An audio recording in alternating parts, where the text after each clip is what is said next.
आज मेरी शादी की पहली रात थी, लेकिन मुझे अपनी दुल्हन के पास जाते हुए बहुत डर लग रहा था, क्योंकि बार बार मेरे दिल में ये ख्याल आ रहा था कि कहीं मैं खुद पर से काबू ना खो दूं। हालांकि वो ना जाने कब से सज धज कर मेरे कमरे में बैठी हुई मेरा बेसब्री से इंतजार कर रही थी।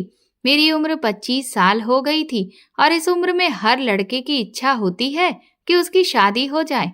और आज मेरी शादी भी हो चुकी थी।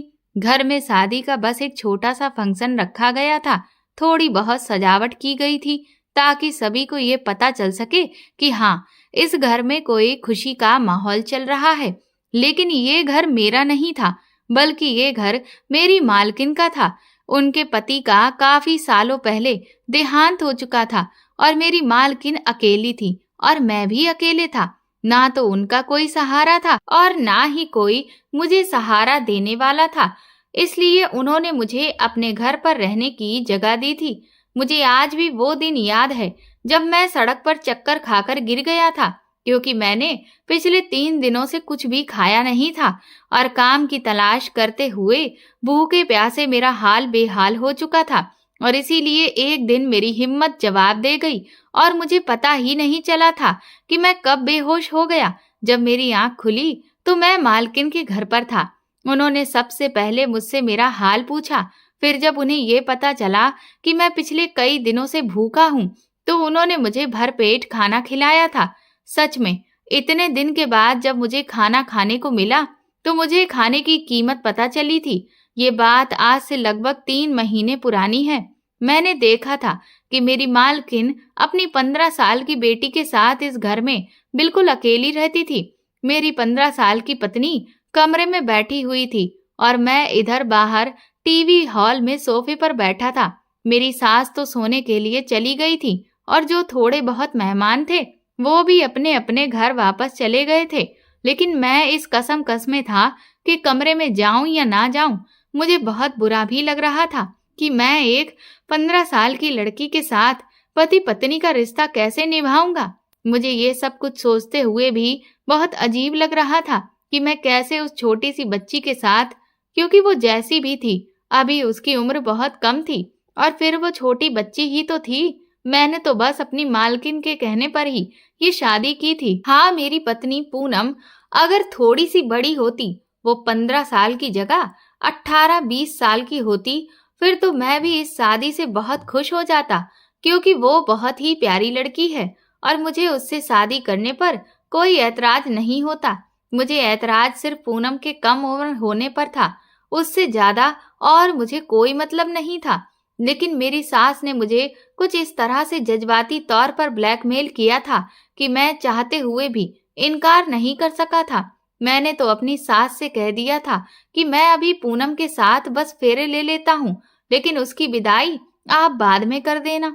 जब वो सही उम्र की हो जाएगी, तब तक मैं अपने दोस्त के पास सऊदी चला जाता हूँ, और वहां पर कुछ काम धंधा कर लूंगा। मेरे पास कुछ पैसे भी आ जाएंगे। उसके बाद आप उसकी विदाई कर देना, तब मुझे कोई भी ऐतराज नहीं होगा। लेकिन मेरी मालकिन कहने लगी कि नहीं, मुझे विदाई भी आज ही करनी है।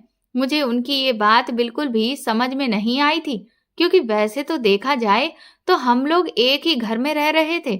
ऐसा तो कुछ भी नहीं था कि इस घर से दूसरे घर पूनम को विदा करना होता।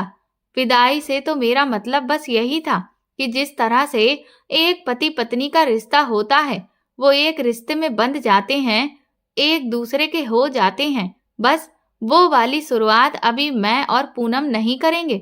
जब वो बड़ी हो जाएगी, तब हम अपने उस रिश्ते को शुरू करेंगे, यानी कि आज से 4-5 साल के बाद। क्योंकि मैं इतनी छोटी सी लड़की से शादी करने को गलत समझता था, और ये तो कानूनी जुर्म भी था, और इसीलिए मेरी मालकिन ने ये शादी बहुत खामोशी से करवाई थी। वरना अगर गलती से भी ये बात पुलिस तक पहुंच जाती, तो पुलिस हमारे घर आ जाती, क्योंकि इस मामले में तो कानून भी अब बहुत सख्त हो चुका है। इस शादी को लेकर मैं खुद भी काफी हद तक डरा हुआ था, क्योंकि मेरा फ्यूचर भी शादी की वजह से खराब हो सकता था। अगर किसी ने पुलिस में जाकर या कोर्ट में ये बात बता दी कि मैंने एक कम उम्र की लड़की से शादी की है, तो फिर यकीनन है कि मुझे कोई न कोई सजा तो मिल ही जाती। यही सब सोचकर और उदास होकर मैं सोफे पर बैठा हुआ था और मेरी सास के कमरे का तभी अचानक से दरवाजा खुला, जिससे मैं अपनी सोच से बाहर आया। वो अपने कमरे से निकली और मेरी तरफ हैरत से देखकर कहने लगी, तुम अभी तक यहाँ ही बैठे हुए हो? तुम अपनी दुल्हन के पास क्यों नहीं गए? वो तुम्हारा बेसब्री से इंतजार कर रही होगी। अपनी सास यानी कि मालकिन के मुंह से ये बात सुनकर मुझे न जाने क्यों लेकिन बहुत अजीब लगा था। मैं अपने दिमाग में बहुत सारे सवालों को सोच रहा था कि मैं उन्हें आखिर क्या जवाब दूं। अब मैं उनसे क्या कहता कि मैं अपनी दुल्हन के पास नहीं जाना चाहता हूँ, लेकिन मुझसे तो अपनी सास की तरफ देखा भी नहीं जा रहा था। अगर मेरी पत्नी वाकई में दुल्हन बनने के काबिल होती तो मुझे उसके पास जाने में भला कोई ऐतराज नहीं होता, लेकिन वो तो एक छोटी सी 15 साल की बच्ची थी और उसकी उम्र तो अभी गुड्डे गुड्डियों से खेलने की थी। मैंने बहाना बनाते हुए अपनी मालकिन से कहा कि मेरी तबीयत कुछ ठीक नहीं है, तो वो कहने लगी, तुम्हारा कोई बहाना नहीं चलेगा, तुम्हें अपनी दुल्हन के पास जाना ही होगा। मैंने अपने बड़े अरमानों के साथ अपनी बेटी की शादी तुमसे करवाई है और अब इस तरह से तुम मेरी बेटी को दुत्कार नहीं कर सकते हो। अपनी मालकिन की इस बात पर मैं बहुत हैरान हो गया था। भला इसमें दुत्कारने वाली बात कहाँ से आ गई थी? मुझे तो ऐसा लग रहा था कि जैसे वो मेरी कोई बात या तो समझ नहीं रही है या फिर समझ नहीं पा रही है। इसलिए मुझे मजबूरन वहां से उठना ही पड़ा और पूनम के पास जाना पड़ा। जैसे ही मैंने कमरे का दरवाजा खोला तो देखा कि पूनम पूरे दुल्हन के रूप में तैयार होकर सर झुकाए हुए घूंघट लेकर बैठी है। मुझे न जाने क्यों लेकिन पूनम को देखकर बहुत दुख हुआ था। वो छोटी सी बच्ची थी और मेरी मालकिन या फिर कहूँ कि मेरी सास की जिद की वजह से हम दोनों इस बेमेल रिश्ते में बंध गए थे। मैंने फैसला कर लिया था कि मैं उसके साथ कुछ भी गलत नहीं करूंगा जब तक कि वो 18 साल की नहीं हो जाती। मैं उसके साथ अपने रिश्ते की शुरुआत नहीं करूंगा। मैं उसके करीब जाकर खड़ा हो गया, लेकिन मैंने उससे कुछ भी नहीं कहा। वो अपना सिर झुकाए बैठी थी। सच कहूं तो वो इस समय इतनी हसीन लग रही थी कि मैं उसकी खूबसूरती के बारे में शब्दों में बयां नहीं कर सकता। उसकी उम्र भले ही 15 साल थी, लेकिन उसका मेकअप कुछ इस तरह से किया गया था कि वो अपनी उम्र से काफी बड़ी लग रही थी। लेकिन सिर्फ मेकअप से आखिर क्या होता है? मुझे सच तो पता था ना कि वो जितनी बड़ी दिख रही है उतनी बड़ी नहीं थी। वो तो छोटी ही थी और मैं कैसे उसके साथ कोई रिश्ता बना सकता था। मैंने खामोशी से अपना तकिया उठाया और सामने सोफे पर जाकर सोने लगा तो उसने हैरत से मेरी तरफ देखा। फिर थोड़ी देर के बाद अपना घूंघट हटाकर वो मुझसे बोली कि आप बेड पर ही सो जाएं।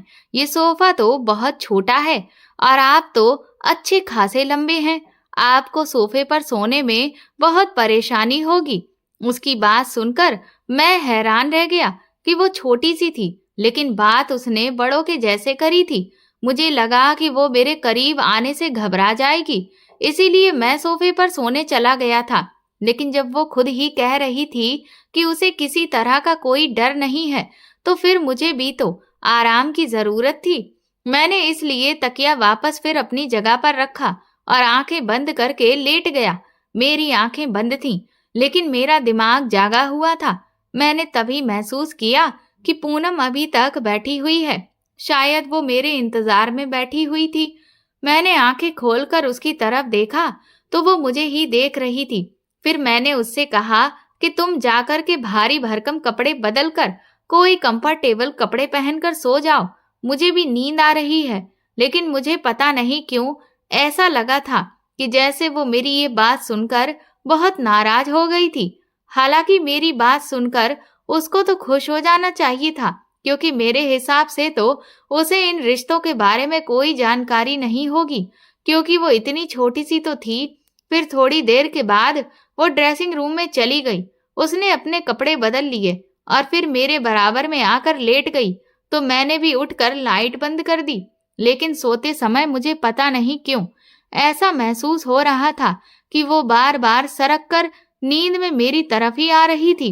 मैं बार बार उसे फिर से उसकी जगह पर आराम से पीछे धकेल देता, लेकिन वो फिर से सरक कर मेरे करीब आ जाती।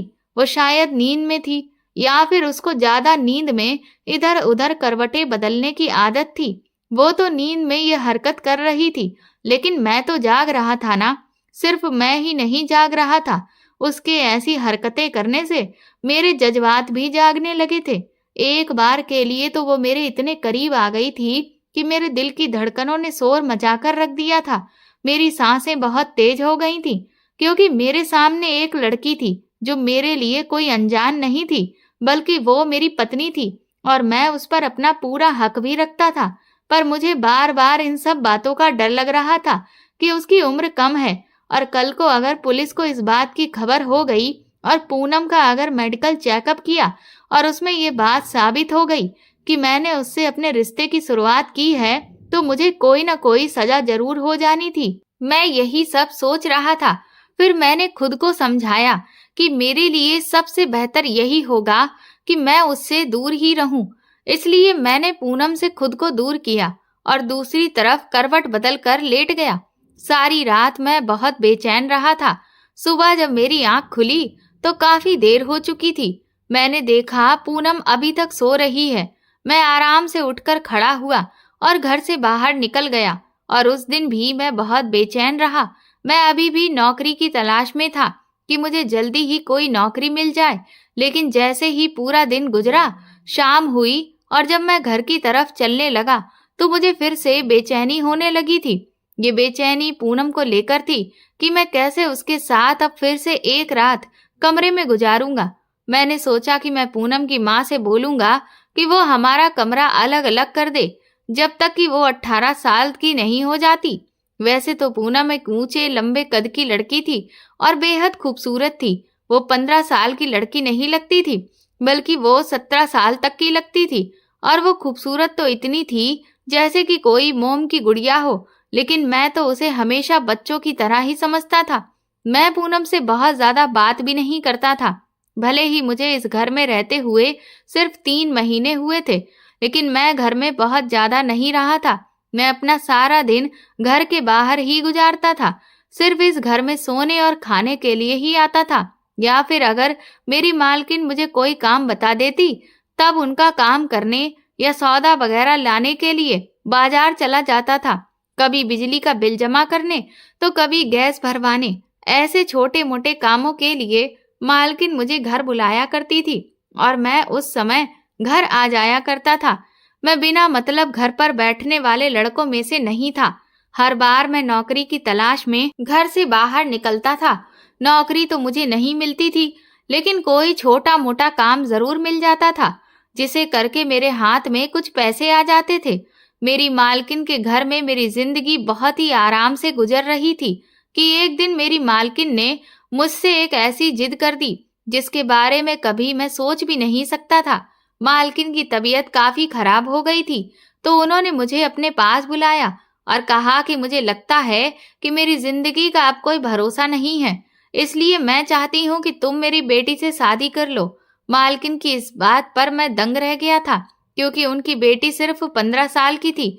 वो मुझसे बहुत छोटी थी, लेकिन मालकिन ने तो जैसे इस बात को अपने लिए बहुत ही बड़ी समस्या बना लिया था। उन्होंने रोना शुरू कर दिया और कहने लगी कि अगर मुझे कुछ हो गया तो मेरे बाद मेरी बच्ची का क्या होगा। ये दुनिया बहुत जालिम है और मेरे अलावा तो इसका कोई भी नहीं है। कहीं ऐसा ना हो कि दुनिया वाले मेरी बेटी के साथ कुछ गलत कर दें। मैं तुम पर भरोसा करती हूँ और इसीलिए तुम उससे शादी कर लो। वो काफी दिनों तक मुझे जज्बाती तौर पर ब्लैकमेल करती रही। उन्हें मना करते हुए भी मुझे बहुत बुरा महसूस हो रहा था, क्योंकि मैं पिछले कुछ महीनों से उनके घर में ही पल रहा था, खा पी रहा था। उनकी वजह से ही मुझे रहने के लिए छत मिली थी और इतने समय से मुझे यहाँ किसी भी तरह की कोई तकलीफ भी नहीं हुई थी। दरअसल मेरे माँ बाप तो इस दुनिया में नहीं थे, जिस वजह से मेरी परवरिश मेरे मामा के घर में हुई थी। लेकिन जिस दिन से मेरे मामा मुझे अपने घर लेकर गए थे, वहां मुझे हर रोज दिन रात बेइज्जत किया जाता था। मुझे निकम्मा नाकारा कहकर जलील किया जाता था। मेरा दिल बहुत जलता था। मेरी मामी अक्सर मुझे मामा से पिटवाती रहती थी, जबकि उल्टा मालकिन के घर में मैं बहुत सुकून से रह रहा था। इसलिए मैं हर वक्त इस कोशिश में लगा रहता था कि मैं कोई ना कोई काम शुरू कर लूं, और जब तक मेरे पास अच्छा खासा पैसा नहीं आ जाता जिससे मैं अपना कोई नया काम कर सकूं, तब तक मैं मालकिन के घर पर रह लूंगा। और जो थोड़े बहुत पैसे मैं छोटे मोटे काम करके कमा रहा था, उनको मैं अपने पास सुरक्षित रखना चाहता था, ताकि मैं ज्यादा से ज्यादा पैसे जमा कर सकूं। और फिर जब एक बार मेरा काम ठीक से जम जाए तो उससे जुड़े हुए पैसों से मैं एक छोटा सा घर ले लूं, या फिर मैं कहीं किराए पर कमरा ले लूं, क्योंकि मैं भी मालकिन पर बहुत ज्यादा लंबे समय तक बोझ नहीं बनना चाहता था। उन्होंने मुझ पर जो एहसान किया था उसे तो मैं कभी भी भूल नहीं सकता था। इसी वजह से मैं जल्दी कोई खर्चा नहीं करता था। खाने पीने की चीजों में भी मैं अपना कोई पैसा खर्च नहीं करता। मेरी हर चीज का बोझ मालकिन के ऊपर ही था, जबकि मैं अपने खाने पीने के खर्चे भर का तो कमा लेता था, लेकिन मैं उसे जानबूझकर संभाल के रखता था। ये तो मालकिन थी जिन्होंने मुझे सहारा दिया था और मुझे कभी भी निकम्मा होने का ताना भी नहीं दिया। वो मेरा बगैर दिल दुखाए मुझे अपने पास रख रही थी, जिसके बदले में वो बस मुझसे अपने कुछ छोटे मोटे काम ही कराती थी। और दूसरी तरफ एक मेरे सगे मामा का घर था, जहां मुझे खाना तो मिलता था, लेकिन एक एक निवाले के बदले में मुझे 100-100 ताने सुनने पड़ते थे। हद तो तब हो गई थी जब मेरी मामी ने मुझ पर चोरी का इल्जाम लगा दिया था, और उस दिन मेरे मामा ने मुझे बेतहाशा मारा था। मेरी भी उनसे मार खाने की बर्दाश्त खत्म हो गई थी, और फिर मैं उनका घर छोड़कर भाग गया था। मैंने सोचा कि मैं कोई काम कर लूंगा और अपना पेट खुद ही पाल लूंगा, लेकिन मुझे किसी ने भी काम नहीं दिया, और बस फिर मैं भूखा प्यासा बेहोश हो गया। उस वक्त मुझे मालकिन ने ही सहारा दिया, और जब उन्हें मेरे बारे में सारी बात पता चली तो उन्होंने मुझसे कहा कि मैं उनके पास ही रुक जाऊं। वो कहने लगी कि मैं इस घर में अपनी बेटी के साथ अकेली रहती हूँ, और तुम तो जानते ही हो कि जिस घर में कोई मर्द नहीं होता वहां लोगों की गिद्ध की नजरें लगी रहती हैं। तुम इस घर में रहोगे तो हम माँ बेटी को भी सहारा मिल जाएगा, और तुम्हारे सर पर भी छत हो जाएगी। मैं भी उस वक्त बहुत मजबूर था, और मुझे खुद भी कोई आसरा चाहिए था। इसलिए मैंने चुपचाप मालकिन की बात मान ली थी और उनके घर में ही रहने लगा था। लेकिन अब मालकिन ने मेरे सामने ऐसी शर्त रख दी थी जिसे ना तो मैं स्वीकार कर पा रहा था और ना ही इनकार कर पा रहा था। मालकिन के मुझ पर इतने एहसान थे कि मैं मना नहीं कर पाया, लेकिन ये मामला बहुत ही नाजुक था, क्योंकि अगर मैं मना कर देता तो मेरी मालकिन का दिल टूट जाता। एक तो वैसे ही वो अपनी इतनी बड़ी बीमारी से लड़ रही थी, उन्हें हार्ट में प्रॉब्लम हो गई थी, और डॉक्टर ने उन्हें कहा था कि कोई भी टेंशन आपके लिए बहुत खतरनाक हो सकती है, और मैं उन्हें कोई भी टेंशन देना नहीं चाहता था। अगर मेरी वजह से मेरी मालकिन को कुछ हो जाता तो मैं जिंदगी भर अपने आप को माफ नहीं कर पाता। दूसरा, मेरी इस बात से मालकिन का दिल दुख सकता था, और फिर वो मुझे घर से भी निकाल सकती थी, या ये भी हो सकता था कि वो मुझे अपने घर में रखे भी रहती, पर मैं तो उनसे नजरें मिलाने के काबिल नहीं रहता। इसलिए बहुत सोचने के बाद मैं उनकी बेटी से शादी करने के लिए राजी हो गया था। लेकिन मैंने उनसे ये शर्त रखी थी कि वो अपनी बेटी की विदाई 5 साल के बाद करें। लेकिन मालकिन की बात सुनकर तो मेरा सर फटने लगा था जब उन्होंने कहा कि उन्हें शादी के साथ में ही विदाई करनी है। मैंने उनसे कहा भी कि मुझे ऐसी कोई जल्दबाजी नहीं है कि वो तुरंत ही विदाई करें, क्योंकि मैं कहीं भागा नहीं जा रहा हूँ, और भगवान की कृपा से अब आप भी बिल्कुल ठीक हैं, आपको कुछ भी नहीं होगा। तो मालकिन ने कहा कि जिंदगी का कोई भरोसा नहीं है, क्योंकि ये भी तो हो सकता है कि कल को तुम्हें कोई और लड़की पसंद आ जाए और तुम मेरी बेटी को छोड़ दो और फिर उस दूसरी लड़की के पीछे लग जाओ, क्योंकि तुम भी तो अभी जवान हो। कोई भी खूबसूरत लड़की तुमको अपनी मोहब्बत के जाल में फंसा सकती है, और फिर तो मेरी बेटी की जिंदगी बर्बाद हो जाएगी। तुम तो यही सोचोगे कि बस एक शादी ही तो है, तुम्हारे बीच कोई पति पत्नी वाला रिश्ता तो है नहीं, और ना ही किसी बच्चे की डोर है जो तुम्हें आपस में बांध कर रखेगी, और फिर ऐसे रिश्ते को तो खत्म करना तुम्हारे लिए बहुत आसान हो जाएगा। इसीलिए मैं चाहती हूँ कि तुम्हारी शादी के साथ साथ विदाई भी हो जाए और तुम दोनों एक पति पत्नी की तरह रहने लग जाओ। मालकिन ने तो हर तरफ से मेरा रास्ता बंद कर दिया था। देखा जाए तो उनकी बात भी अपनी जगह पर बिल्कुल सही थी, बल्कि अगर मैं कहूँ कि उनका डर अपनी जगह बिल्कुल सही था। हर माँ को ये डर होता है कि उसकी बेटी का क्या फ्यूचर होगा, और पूनम छोटी थी और ये मुमकिन भी था कि मैं किसी और की मोहब्बत में गिरफ्तार होकर किसी दूसरी लड़की से शादी कर भी सकता था, क्योंकि मुझे भी आए दिन काम के सिलसिले में बहुत सी लड़कियों का सामना करना पड़ जाता था। उनसे मेरी बातचीत भी होती थी और कभी कभार दोस्ती भी हो जाती थी, और ये भी हो सकता था कि उनमें से कभी कोई लड़की मुझे बहुत अच्छी लग जाए और मेरा इरादा बदल जाता। बहुत ज्यादा सोचने के बाद मैंने मालकिन की इस बात पर भी हामी भर दी और मैं विदाई के लिए भी तैयार हो गया, क्योंकि अभी मेरे पास फिलहाल रहने के लिए कोई जगह भी नहीं थी। जितने पैसे मैं अब तक जमा कर चुका था वो मेरा घर लेने के लिए काफी नहीं थे, और अगर मैं जैसे तैसे करके घर ले भी लेता तो फिर मेरा खाना पीना कहाँ से होता। इन सारी बातों का ध्यान में रखते हुए मैंने फिर पूनम से शादी में ही अपनी भलाई समझी और फिर इसी को अपनी किस्मत भी समझ लिया।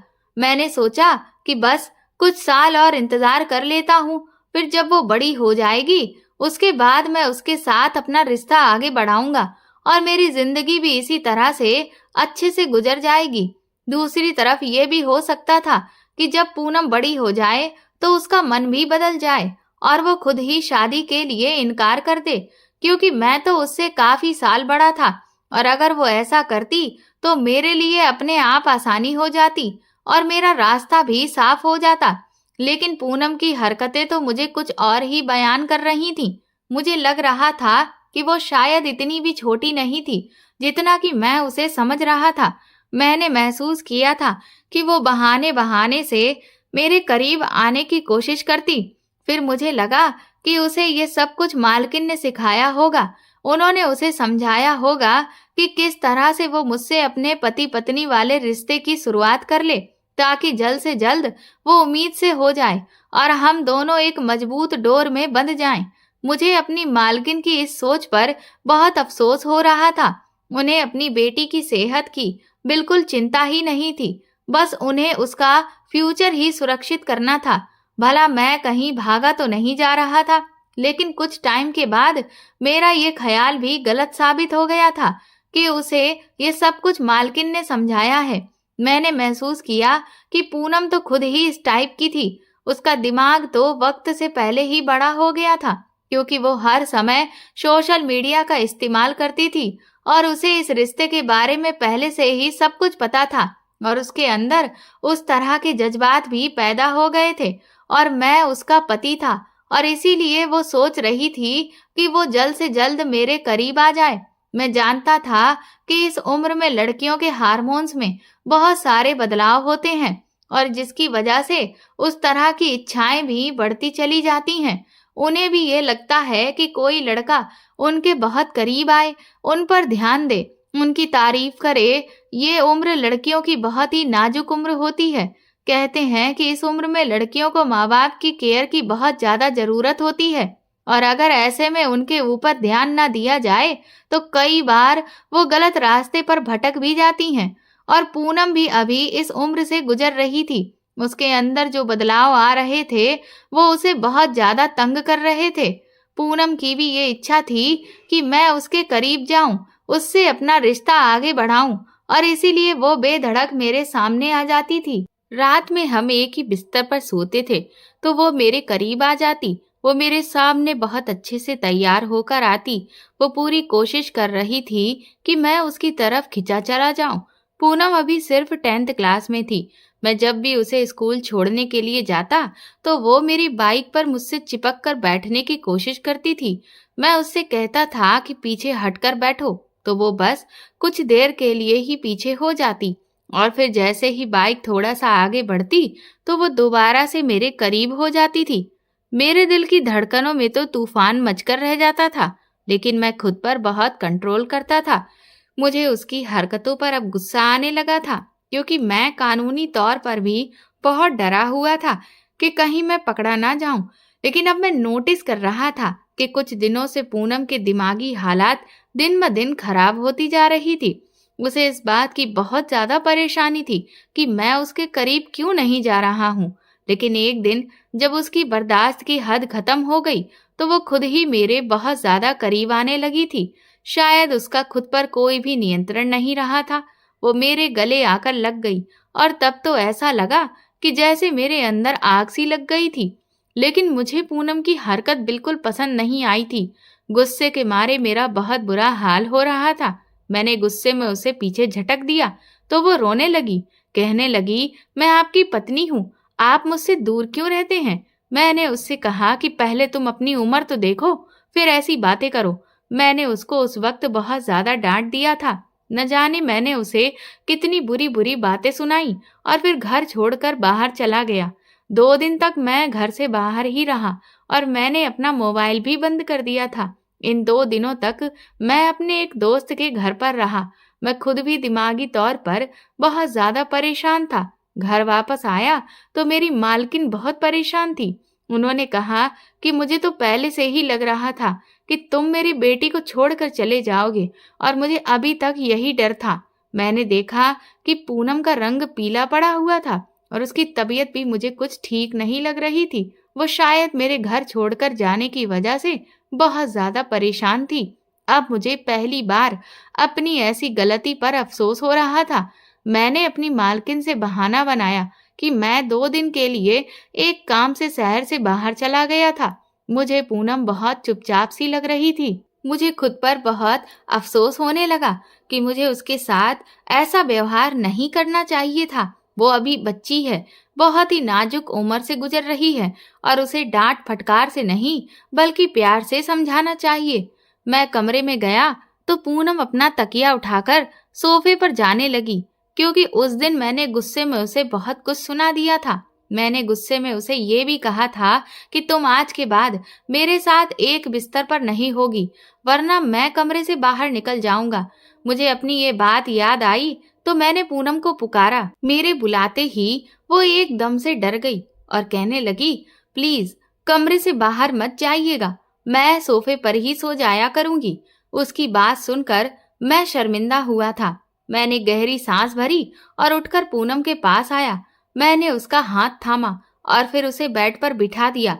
मैंने कहा, मुझे माफ कर दो पूनम, मैंने गुस्से में तुमसे बहुत कुछ गलत बोल दिया। मेरी जरा सी नरमी पाकर वो रोने लगी थी और रोते हुए मेरे गले लग गई। मैं उसे चाहकर भी खुद से पीछे नहीं हटा पाया था, बल्कि मैंने भी उसे सहारा दिया था। वो सिसकियों से रो रही थी और कहने लगी कि मुझे पता है कि मैं आपको बहुत बुरी लगती हूँ। आपने मम्मी की मजबूर करने पर ही मुझसे शादी की है। उसकी ये बात सुनकर मैंने उसका चेहरा अपनी तरफ ऊपर किया। मैंने कहा कि तुम मुझे बुरी नहीं लगती हो, बल्कि तुम मुझे अच्छी लगने लगी हो। अब तो तुमसे दूर रहना मेरे लिए भी मुश्किल होने लगा है, लेकिन मैं तुम्हारे पास नहीं आ सकता क्योंकि तुम कम उम्र हो और मैं तुम्हें इतनी कम उम्र में किसी भी मुसीबत में नहीं डालना चाहता हूँ। आज मैंने उसे अपना हर डर बता दिया था और मुझे लगा था कि मेरी बात सुनकर उसे सुकून हो जाएगा, लेकिन वो तो और भी ज्यादा परेशान हो गई थी और फिर किसी गहरी सोच में डूब गई थी। धीरे धीरे इसी तरह से दिन बीते और फिर मैंने देखा कि पूनम का तो पेट फूलने लगा था और उसकी रंगत भी पीली पड़ने लगी थी। मेरी मालकिन भी उन दिनों बहुत चुपचाप सी रहने लगी थी और अब उनकी बीमारी भी बढ़ने लगी। मैंने मालकिन से पूनम के बारे में कहा कि आप उसे डॉक्टर के पास लेकर जाएं, तो वो कहने लगी कि मैं उसे डॉक्टर के पास ले गई थी, अब मैं उसे दवा दे रही हूँ, वो ठीक हो जाएगी। लेकिन तभी मेरी मालकिन की तबीयत बहुत ज्यादा बिगड़ गई। उनके सीने में फिर से तेज दर्द उठा था। मैं जब तक उन्हें अस्पताल लेकर गया तब तक तो वो दम ही छोड़ चुकी थी और ये सदमा पूनम के लिए भी बहुत बड़ा था। उस समय मैंने उसे जैसे तैसे संभाला था, लेकिन अब मैंने महसूस किया कि उसका पेट कुछ ज्यादा ही बड़ा होने लगा था।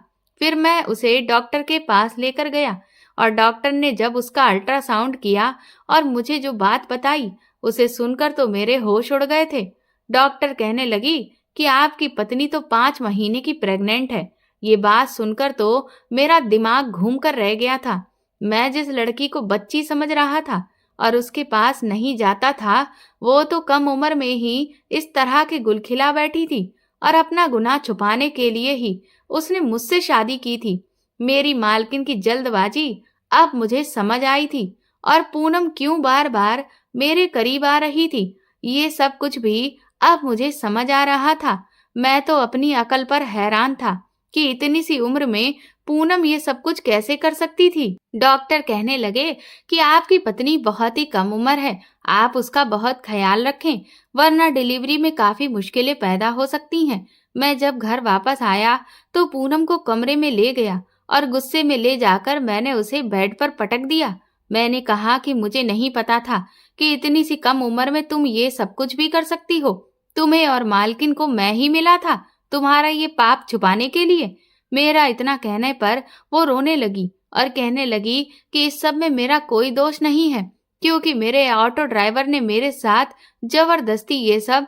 इतना कहते ही वो सिसक सिसक कर रोने लगी थी और कहने लगी कि मम्मी मुझे डॉक्टर के पास ले गई थी, लेकिन डॉक्टर ने इस बच्चे को हटाने से मना कर दिया था।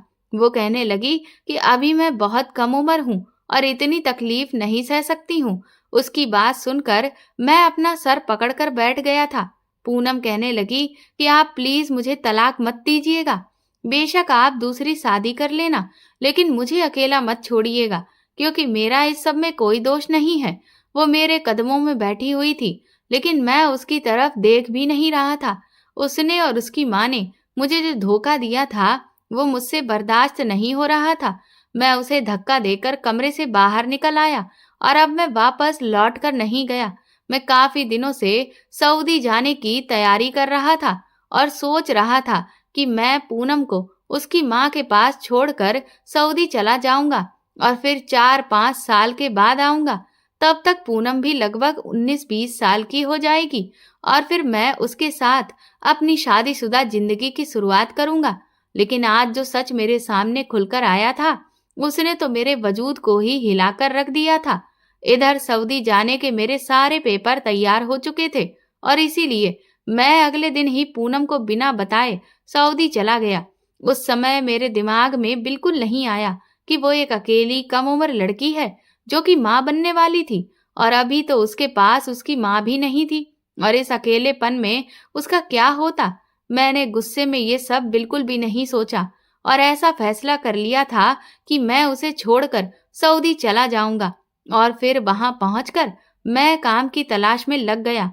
कुछ महीनों के बाद ही मुझे एक बहुत अच्छी जगह पर नौकरी मिल भी गई और फिर मैं अपनी जिंदगी में व्यस्त हो गया। मुझे पता ही नहीं कि मेरे पीछे पूनम का क्या हुआ, लेकिन मैंने जो कुछ भी किया था वो बहुत गलत था और ये एहसास मुझे चैन नहीं लेने देता था। मैं रातों को उठकर बैठ जाता। पूनम का ख्याल मुझे बार बार परेशान करता था और फिर यूं ही वक्त गुजरता रहा और 2 साल बीत गए।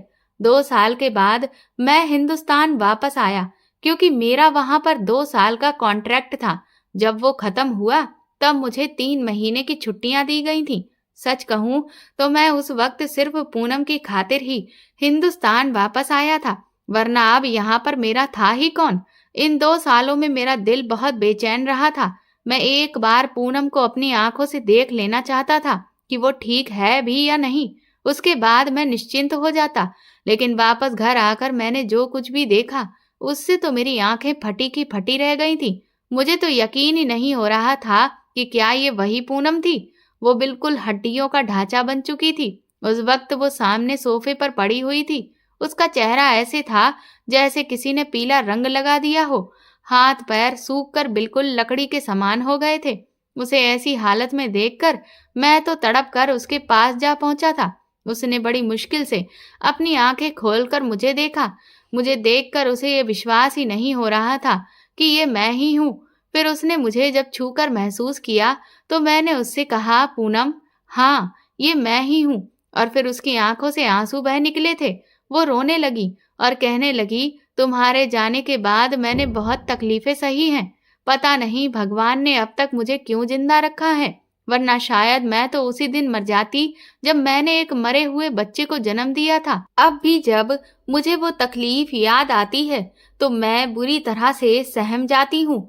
उस समय यहाँ मुझे तसल्ली देने वाला मेरा कोई भी अपना नहीं था। वो रो रो कर अपने आप बीती सुना रही थी और बस मैं चुपचाप सुन रहा था।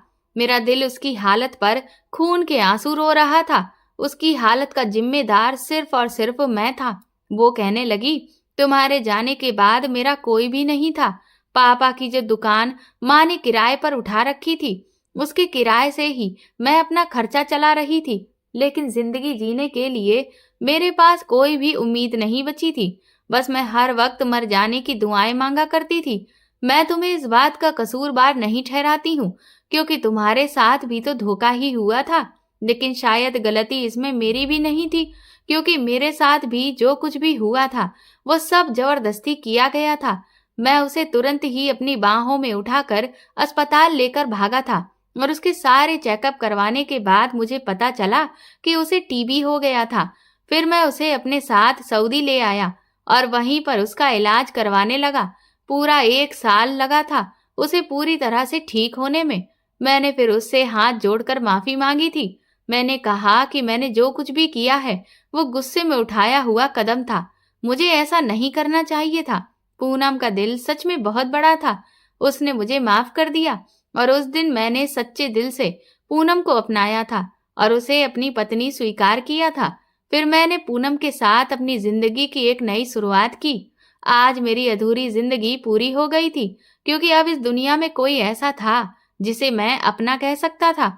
और फिर ठीक 1 साल के बाद पूनम मेरे बच्चे की माँ बन गई थी। अब मेरा भी अपना परिवार था, जिसके साथ आज मैं एक खुशहाल जीवन बिता रहा हूँ। दोस्तों, हमारे जीवन में कभी कभी कुछ ऐसी गलतियों की सजा हमें मिलती है जिनमें हमारा कोई भी दोष नहीं होता, लेकिन वो शायद हमारी किस्मत में लिखा होता है।